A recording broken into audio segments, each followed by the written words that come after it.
Assalamualaikum warahmatullahi wabarakatuh. Izinkan saya Didi Suwanto dari SMP IT Insan Mulia Lampung Utara ingin merefleksi atas apa yang menjadi konsep pemikiran Ki Hajar Dewantara yang sangat luar biasa.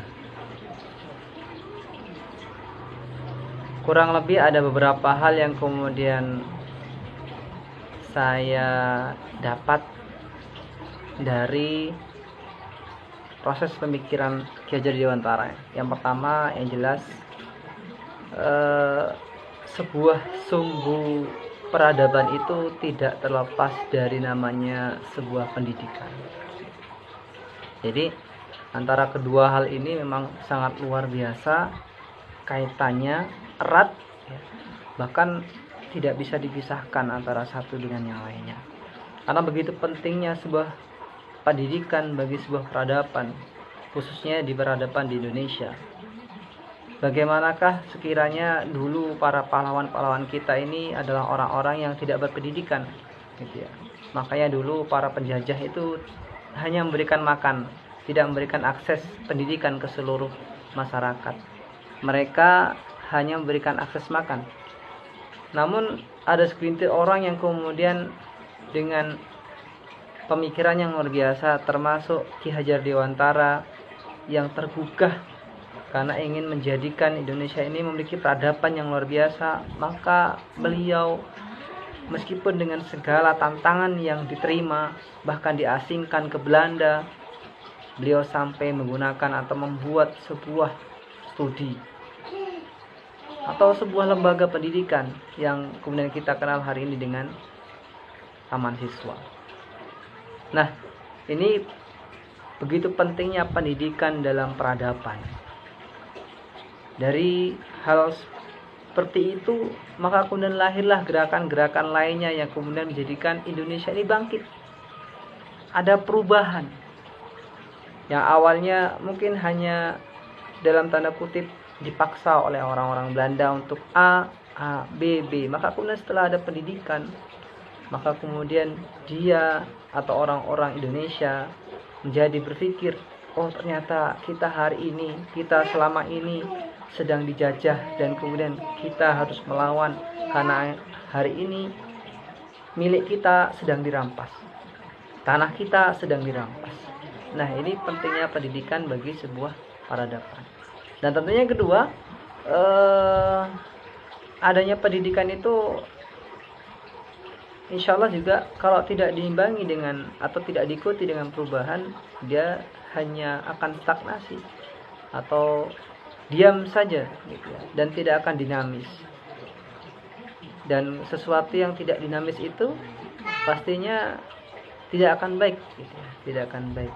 Air mengalir kecil, tapi dia terus mengalir, gitu ya, maka dia akan menjadi suci dan mensucikan kalau dalam Islam. Dan dia akan menyegarkan. Berbeda dengan air yang satu kolam, tapi dia hanya diam dan tidak mengalir sedikit pun, maka dia lama-kelamaan akan mengeruh, hijau, dan tempat atau menjadi tempat sarang nyamuk-nyamuk untuk bertelur dan menjadi penyakit dan seterusnya.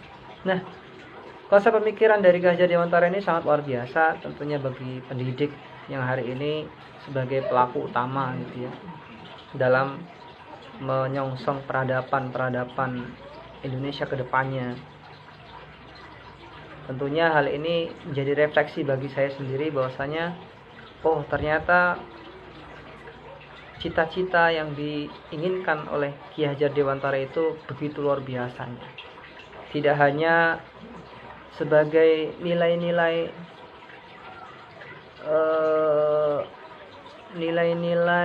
formalitas saja, hanya mendapatkan hasil yang terbaik, hanya diberikan siswa yang berprestasi, tapi lebih pada itu. Ya, contoh misalnya adalah bagaimana pengajaran ala pemikiran Ki Hajar Dewantara adalah bagaimana menjadikan peserta didik itu merdeka dengan dirinya sendiri, tapi tidak kemudian melempati atau melampaui batas nilai-nilai atau norma-norma yang berlaku di dalam masyarakat. Juga tidak hanya dirasakan manfaatnya untuk dirinya, tapi bagaimana pengajaran itu itu bisa menghasilkan efek yang luar biasa untuk dirinya sendiri dan seluruh lapisan masyarakat tanpa membeda-bedakan. Nah, hari ini kita sebagai pendidik harusnya mengembalikan itu semua kepada anak-anak didik kita. Jangan sampai pendidikan hanya sebatas kita mentransfer keilmuan, yang keilmuan itu hanya dipakai untuk diri sendiri, tapi murid-murid kita tidak bisa bersosialisasi kepada masyarakat, tidak menjadi problem solving kepada permasalahan di tengah masyarakat, dan seterusnya.